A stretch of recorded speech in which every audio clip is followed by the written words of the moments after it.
Oba Femi warns Heyman. Raw's coldest promo. Heyman looks afraid. Oba declares war. The beast is targeted. Have you ever seen Paul Heyman look genuinely nervous without even saying a word? And what happens when a man like Oba Femi stops talking like a wrestler and starts talking like a hunter? Because that's exactly what happened on Monday Night Raw. And I'm telling you right now, something about this segment felt different. Not oh wow cool promo different. No. This felt uncomfortable. Like the kind of moment where you suddenly realize a line has been crossed and nobody in the arena knows how to react anymore. And listen, WWE has had threats before. Every week somebody says they're gonna destroy somebody. Somebody promises pain. Somebody promises violence. That's wrestling. That's Tuesday. But this? This sounded personal. Cold. Calculated. Like Oba Femi had already made peace with what he was about to do. The craziest part? Paul Heyman understood it immediately. You could see it all over his face.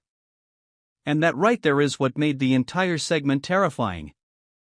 Now before we even get deeper into this, go ahead and hit that like button if you enjoy these dramatic WWE breakdowns because Raw gave us so much to unpack here. And honestly, I feel like people are still underestimating how huge this moment could become moving forward.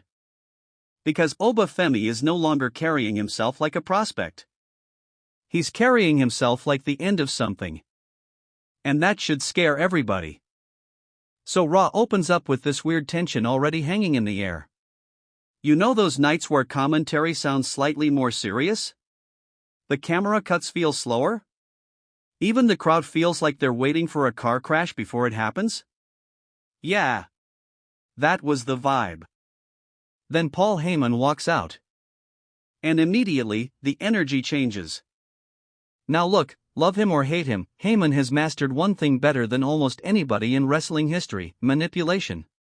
The man can walk into an arena smiling and somehow still make you feel nervous. It's honestly ridiculous at this point. He's like a wrestling supervillain disguised as somebody's stressed uncle. And the crowd knew something was coming. Heyman starts speaking in that slow, dramatic tone he uses whenever he's trying to control the room. Talking about dominance. Legacy. Survival.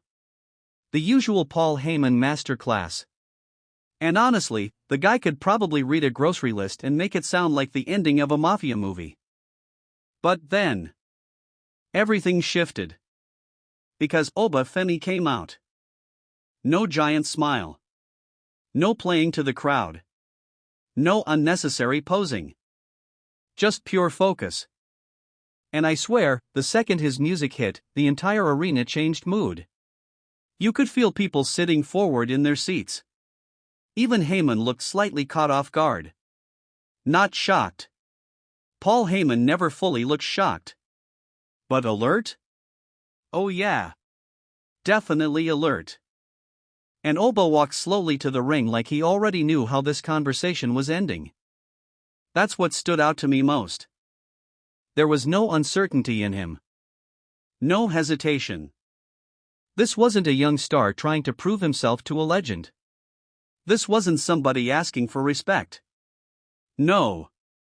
Oba looked like a man arriving to deliver a warning. And then he grabbed the microphone. Now let me tell you something.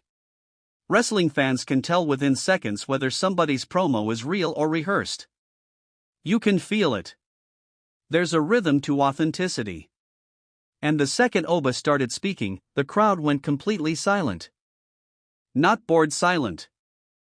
Dangerous silent. The kind of silence where people are listening carefully because they think something insane might happen. And Oba starts talking about monsters. Not directly at first. He talks about fear. About how the WWE locker room has spent years worshipping beasts. Protecting them. Feeding their egos. Building kingdoms around their destruction. And Heyman is just standing there staring at him. Then Oba says something that made the whole segment feel darker. He says some men fight for championships.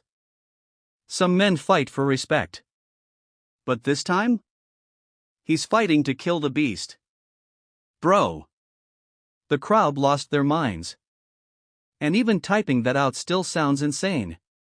Because again, in wrestling, people say violent stuff all the time. But delivery matters. Tone matters. Eye contact matters. Oba didn't yell it. That's the scary part. He said it calmly. Like a man discussing something inevitable. And suddenly Heyman's expression changes completely. That smug confidence disappears for a split second. And listen carefully here because this detail matters. Paul Heyman has stood beside monsters his entire career. Brock Lesnar, Roman Reigns, CM Punk during his most dangerous years. The man has literally built his reputation around standing next to chaos without flinching. But Oba Femi made him uncomfortable. That tells you everything. And the more Oba talked, the more the atmosphere got heavier. He wasn't trying to sound cool. He wasn't dropping catchphrases for TikTok clips. Thank God. Because honestly, wrestling needs more promos that sound like actual human beings talking. Instead, Oba sounded offended. Like he was tired of predators pretending they own WWE. And then he starts talking directly to Heyman. He tells him that every empire eventually creates the man who destroys it. Phew. That line hit hard. And you could hear fans reacting immediately because deep down everybody understands what that means. Heyman has spent decades building monsters. Guiding monsters. Protecting monsters. But what happens when the next monster refuses to be controlled? That's the story now.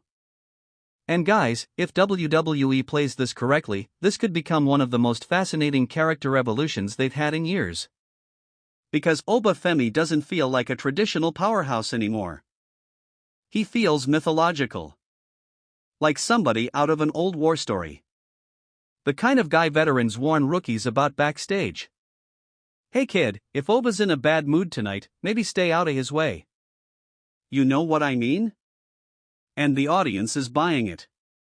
That's the key. Fans aren't just reacting because he's big and intimidating. WWE has had giant wrestlers forever. Fans react to Oba because he carries himself like somebody who genuinely believes he's inevitable. That's rare. Very rare. And honestly, it reminds me of those early Brock Lesnar days when people backstage looked terrified to even stand near him on screen. Not because Brock was yelling, but because he felt uncontrollable. That's the energy Oba is starting to create. Only there's something even colder about him. Brock felt like chaos. Oba feels intentional. And trust me, intentional monsters are way scarier.